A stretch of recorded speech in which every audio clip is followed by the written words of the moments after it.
एक लड़का था और लड़की से शादी हो गई। उसके पिता अकेले थे, उसकी माँ नहीं थी, उसकी मम्मी नहीं थी।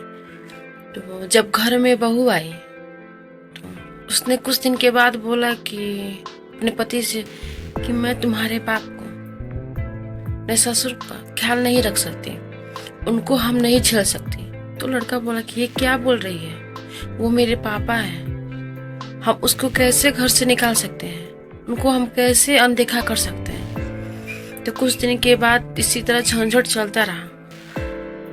1 साल बीता, 2 साल, 3 साल, 5 साल पूरे होते होते पत्नी ने एकदम जिद कर ली कि अब मेरे से नहीं सहा जा रहा है, मैं नहीं झेल सकती, मैं इनकी देख रेख और व्यवस्था नहीं कर सकती।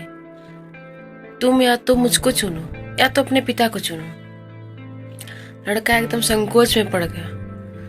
तो एक दिन रात को 12 बज रहा था तो उसने अपने पिता को जगाया और बोला पापा चलो कहीं घूमने चले।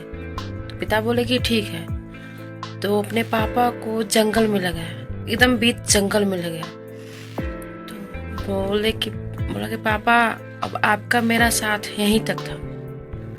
बोला बेटा ऐसा क्यों? तो मेरी पत्नी बोल रही है कि या तो मुझको चुनो या तो अपने पिता को चुनो।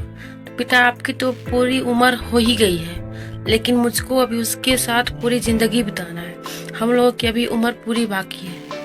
तो पिता बोले कि ठीक है, थोड़ा 3 किलोमीटर आगे मुझको छोड़ दो। तो बेटा बोला कि ऐसा क्यों पिताजी? तो बोला कि उसी जगह पर मैं भी अपने पिता को इसी हालात में छोड़ा था।